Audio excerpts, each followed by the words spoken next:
In our day-to-day work, it feels like we're constantly just fighting chaos, right? But what if the goal isn't to get rid of the fight? What if it's actually to choose the right fight? Today, we're going to unpack a really powerful, maybe even a little uncomfortable framework for how to do exactly that. It's all about choosing your burden on purpose. All right, let's just dive right in with this one.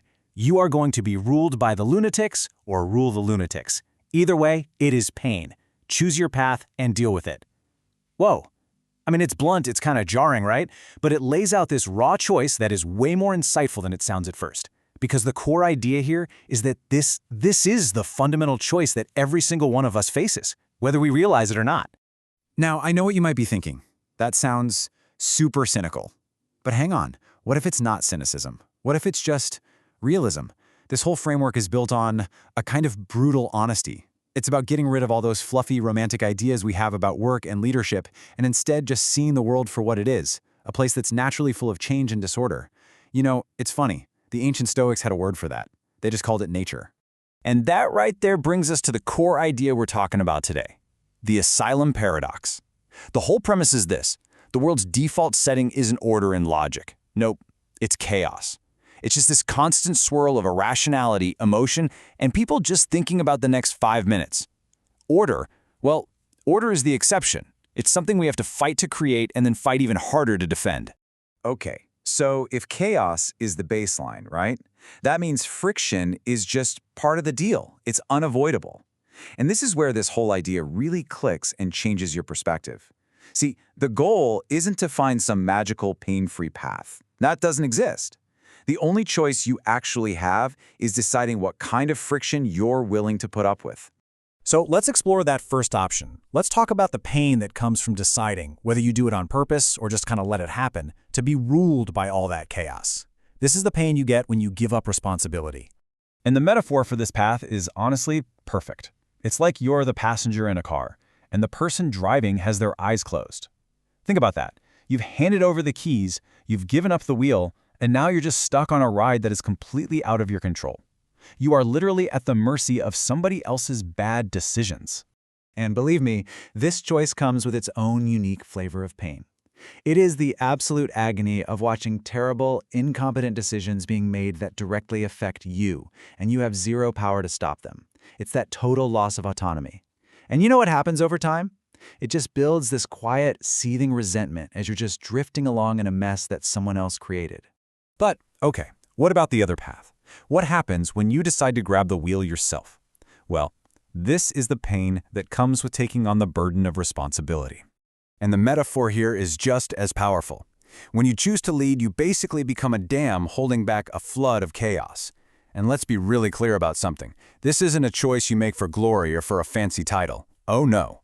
It's about accepting the immense, never-ending pressure of trying to create order where none exists naturally. And yeah, this path has its own set of very specific pains. There's the absolute exhaustion, just the burnout from constantly trying to force logic onto a world that is fundamentally illogical. Then there's the isolation you feel when you see things clearly and no one else does. And here's the kicker. When you successfully create a little bit of order, chaos doesn't just go away, it pushes back. And you become the target for everyone else's frustrations. So here it is, laid out as clearly as it gets. On one side, you've got the pain of helplessness, which ultimately leads to resentment. On the other, you've got the pain of responsibility, which often leads to isolation. But what's the most important thing to see here? Look closely. There's no third column. There isn't one. There is no escape from the pain. You only get to choose which kind you want. So what's the big takeaway from all this? Well, it's not about which path is better or worse. It's about understanding that you're making a conscious transaction. You have to pick your pain. And this is the fundamental truth that I think a lot of us really struggle to accept. We spend so much energy looking for that secret third option, right? A way to have all the safety of being in the herd, but also all the freedom and autonomy of being the wolf. But the hard truth of this framework is that path just doesn't exist. You can really just think of it like a simple transaction. It's a trade-off. You want to buy safety? The price is your autonomy. You want to buy control? Well, you're going to have to pay for it with your peace of mind. You absolutely have to give one to get the other. So the real question is, which currency are you willing to spend? And this quote, This might be the single most important idea in this entire discussion. The pain is guaranteed. The suffering, however, is optional. Think about that. Pain, that friction, that reality, that's guaranteed. But suffering? That's different. Suffering is the story we tell ourselves about the pain. It's what happens when we fight against the price of the path we've chosen. So real peace, real contentment, it doesn't come from finding a way to avoid pain. It comes from finally accepting the cost and walking down your chosen path with your eyes wide open. So at the end of the day, this all comes back to you. Take a good, hard look at the chaos in your own world, in your work, in your life. You have a choice to make. You can be the passenger or you can be the driver.